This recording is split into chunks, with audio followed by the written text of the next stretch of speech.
Okay, old school movie reviews.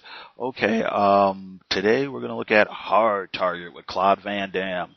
Um, this is not going to be on anybody's list of, all-time great movie films, but that's okay. We're still gonna have fun anyway.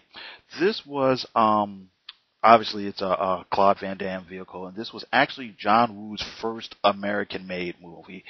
And it's also interesting because there's lots of pretty interesting character actors in here. You've got my guy Lance Henriksen, I should say, who's been in a million movies. He's been on different television shows and things. He was in uh, he had a minor part in the Terminator movie. He was in the Aliens movies. My favorite thing is he was Frank Black on a TV show called Millennium that was out like maybe I don't know, 98, 99, something like that. Yancey Butler is the female lead. Most people might know her from the Witchblade TV series. Wilford Brimley was in it. Wilford Brimley is an older gentleman. He was in a few movies and television shows. Most people probably know him for he did Quaker Oats commercials, and he also did those Liberty Mutual commercials, and also Arnold Vosloo. I think that's how you say his name. He was the guy who was the Mummy in the Mummy movies a few years back, and he's been in various things. He was also in, I guess, last year's G.I. Joe movie. I think he was Zartan. Anyway, the plot has something to do with Yancey Butler's father was like this homeless veteran, and he dies and he goes missing or whatever, and she comes to town. It's set in New Orleans. She comes to town trying to find him, and in the process she meets up with Claude Van Damme, and she gets Claude Van Damme to help her find out what happened to her father. It turns out that the characters played by Lance and Arnold are running this racket where bored rich men pay them to hunt like homeless people, and they pay them to give them a thrill to kill a human being or whatever. And the guys prefer to use like homeless vets because they feel that it gives the game a little bit more of an edge, because guys in the service know how to take care of themselves, so on and so forth. Like I said, this is not like a great film or whatever. There's lots of clunky dialogue or whatever, and the actors do the best they can with what they've got, but on the other hand, it is entertaining, okay? You get to see Claude Van Damme give people roundhouse kicks to the head, and it's great. What I understand is when John Woo made this film, there was a couple things going on.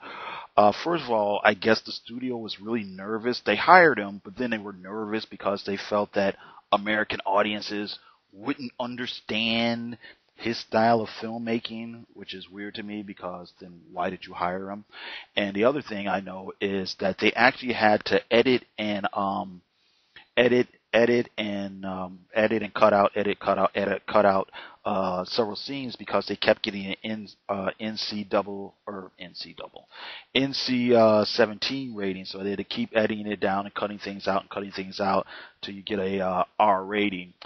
And I heard or read somewhere that allegedly there's an uncut director's cut floating around, some unauthorized version. I don't know if that's true or not. It would be interesting to see, what it is they actually did cut out. But other than that, it's lots of fun. Lots of, typical John Woo-isms. Of course, you get your slow motion gunfights, you get your pigeons, you get your doves. This scene has one of my favorite, ridiculous action scenes that are not only improbable, they're actually physically impossible. And I'm talking about the scene where Claude Van Damme, he's on his motorcycle, they shot holes in the gas tank, so the gas is leaking out. So he drives the motorcycle towards the bad guys who are in their vehicle coming to him, and then he decides it's a good idea to balance on top of the seat while the motorcycle is moving. He's shooting at the bad guys, and right before they collide, Claude Van Damme flips over the top of the truck, regains his balance, the motorcycle goes underneath the truck, Claude Van Damme flips around and shoots at the gas tank of the truck, and then the whole thing explodes in a giant fireball or whatever. Um, yeah.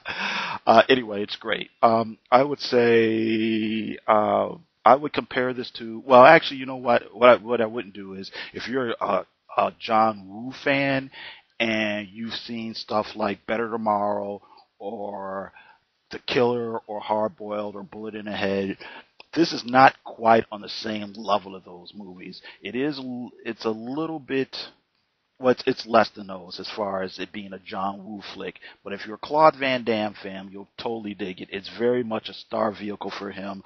Claude Van Damme is always shot in the right light. There's all these shots and scenes where he looks, him just standing there, he looks heroic or whatever.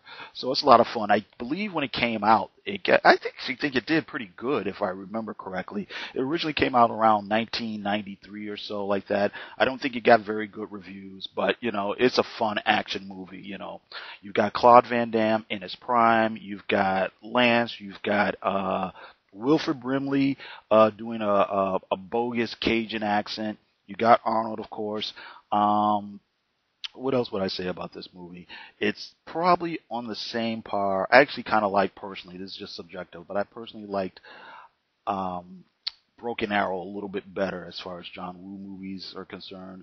But as far as Claude Van Damme flicks, this is probably him at his peak.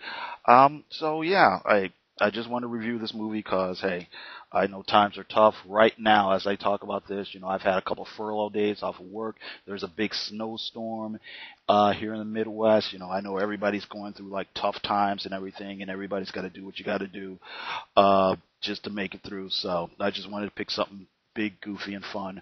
So tell me what you think. You've got any other John Woo or Claude Van Damme movies you want to talk about? Give me a rating. Tell me if you think my review sucked or if you thought it was great. And hey, everybody hang in there. Thanks a lot. You have a great one.